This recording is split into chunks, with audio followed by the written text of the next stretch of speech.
Assalamualaikum warahmatullahi wabarakatuh. Ini edisi menjawab beberapa pertanyaan daripada teman-teman bahwa kenapa hari ini, malam ini adalah hanya saksi Danu yang diperiksa. Kemudian Yoris tidak ada. Terus Pak Yosep tidak ada. Ibu Mimin juga tidak ada, atau saksi-saksi lain tidak ada. Dan katanya, apakah malam ini saksi Danu akan pulang atau memang menginap sekalian? Teman-teman bisa setuju atau tidak juga ya, bahwa menurut saya ini adalah bagian daripada strategi kepolisian penyidik dalam hal ini, yaitu dalam rangka membongkar kasus Subang ini. Bahwa kenapa hari kemarin misalkan ada Pak Yosep, kemudian Danu, kemudian Yoris berbarengan, walaupun memang ruangannya terpisah ya. Yang kemudian yang kedua kalinya itu hanya Danu dan Yoris saja, dan hari ini juga hanya Danu saja. Kemudian Jumat depan, informasi mudah-mudahan ini adalah benar adanya, adalah Yoris dan Yosep saja. Nah, ini adalah menurut saya bagian daripada strategi penyidik dalam rangka membongkar, yaitu mensinkronisasi, kemudian menggali informasi yang lebih dalam.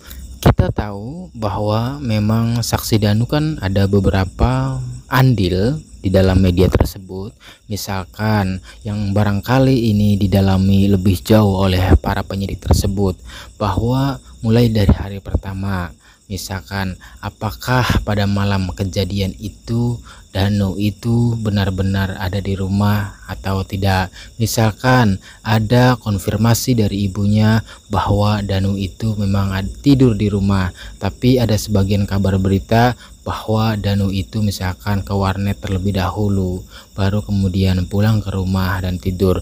Bahwa ada pernyataan bahkan oleh misalkan Pak Kades dan Ki Anum tersebut bahwa pengakuan Danu malam itu beli nasi goreng lah dan sebagainya.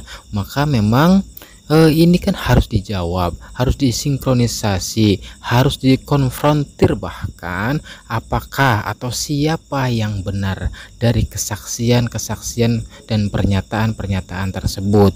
Maka ini juga lebih digali barangkali oleh pihak penyidik. Yang kedua juga misalkan yang sering kali kita lihat di media, bahwa pagi hari ketika Pak Yosep mendatangi rumahnya Waida, rumah Danu tersebut, kemudian Pak Waida tolong dicek di rumah TKP ada penculikan. Nah, akhirnya saat itu kemudian Danu dibangunkan menurut keterangan Waida tersebut, lalu Danu ke sana ke TKP, dan bahkan pengakuan Danu juga di sana sudah ada Pak Yosep juga.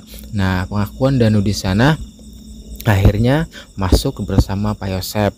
Nah, tetapi pengakuan Danu tersebut dibantah oleh Pak Yosep bahwa pagi itu jangankan masuk bareng ke dalam TKP, kata Pak Yosep, tapi ketemu pun tidak, itu kata Pak Yosep. Nah, ini juga kan harus digali lebih jauh. Jadi siapa yang benar, siapa yang berbohong. Ketika yang berbohong, maka terlihat di situ oleh penyidik ada sebuah petunjuk, kan begitu.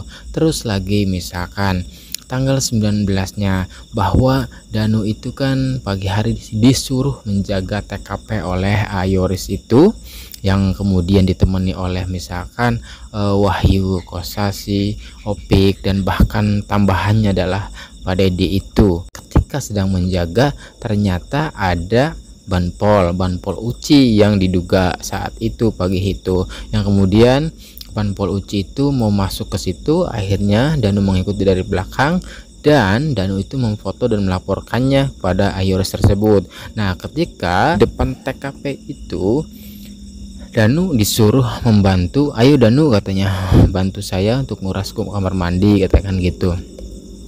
Nah, akhirnya Danu mau dan menguras bak mandi, yang akhirnya pengakuan Danu juga kan menemukan gunting dan cutter itu. Nah, ini juga harus digali lebih jauh memang, bahwa apakah benar bahwa Danu itu memang disuruh oleh Banpol untuk masuk ke dalam TKP itu.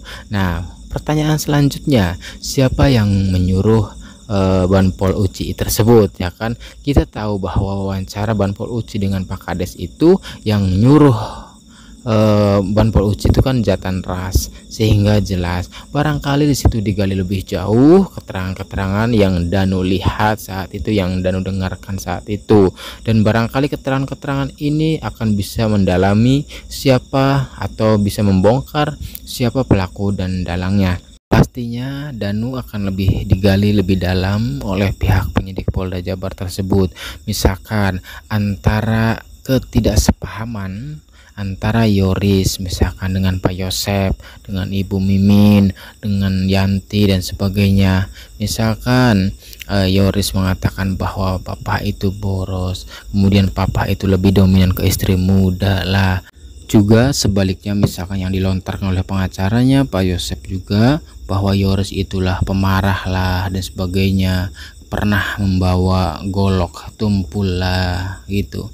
Nah, hal-hal yang tidak sinkron ini kemudian barangkali Danu juga ditanyakan, apakah Danu mengetahui itu, apakah kemudian Danu mengetahui Ibu Mimin, Pak Yosep, Yoris, Yanti dan sebagainya. Itu barangkali akan didalami lebih jauh, karena barangkali Polda juga mengacu keterangan awal yang telah dilontarkan oleh Ibu Sumarni, Kapolres Subang pertama kali itu, bahwa pelakunya adalah diduga orang dekat, orang yang dikenal dan sebagainya, kan begitu. Barangkali keterangan-keterangan Danu ini sangat penting yang jelas ya oleh penyidik tersebut.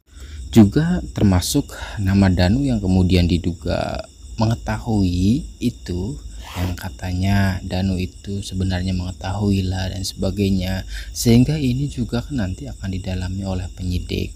Nah, artinya ketika Danu juga mengetahui tetapi menutup-nutupi, maka ini juga menjadi pidana. Nah, di sini ketika Danu terindikasi atau diduga mengetahui yang sebenarnya, misalkan ada matching, ada hal matching dengan CCTV bahwa Danu tersebut di malam itu ada atau tidak. Kalau keterangannya atau saksi CCTV itu ada, misalkan Danu di malam hari tersebut, berarti Danu kena, Danu dipidana, kan begitu kira-kira. Nah, begitulah teman-teman. Yang kedua, terkait bahwa Danu, apakah Danu itu malam ini menginap langsung atau pulang, itu nanti jawabannya adalah ada di pihak penyidik, bahwa malam ini Danu bisa pulang atau tidak, itu tergantung nanti hasil temuan yang digali oleh penyidik, apakah Danu itu memang terlibat atau tidak. Ketika tidak, ya berarti Danu pulang. Ketika terlibat, berarti Danu bisa ditahan, kan kira-kira begitu. Semua serba 50-50, bahwa semua saksi memang kita mencurigainya, walaupun ada persentasinya. Misalkan kita mencurigai Danu berapa persen, mencurigai Pak Yosep berapa persen, Ibu Mimin berapa persen, Yanti, Yoris berapa persen juga. Karena kecurigaan kita semuanya itu adalah berdasarkan pada hal-hal yang telah dilakukan oleh para saksi tersebut, bahwa hal-hal yang tidak sinkron, hal-hal yang kemudian muter-muter, hal-hal yang kemudian seakan-akan mereka bermusuhan padahal tidak dan sebagainya, dan hal-hal yang mereka lakukan tetapi tidak masuk akal dan sebagainya. Itulah kemudian yang kita baca dan kita analisa, sehingga presentasi kita dalam memandang atau mencurigai saksi-saksi itu adalah nanti kita punya masing-masing dan berdasarkan pemahaman kita masing-masing. Mari kita serahkan kepada pihak penyidik, mudah-mudahan segera diumumkan siapa tersangkanya, pelakunya, dalangnya, orang yang mengetahuinya, dan yang turut membantu.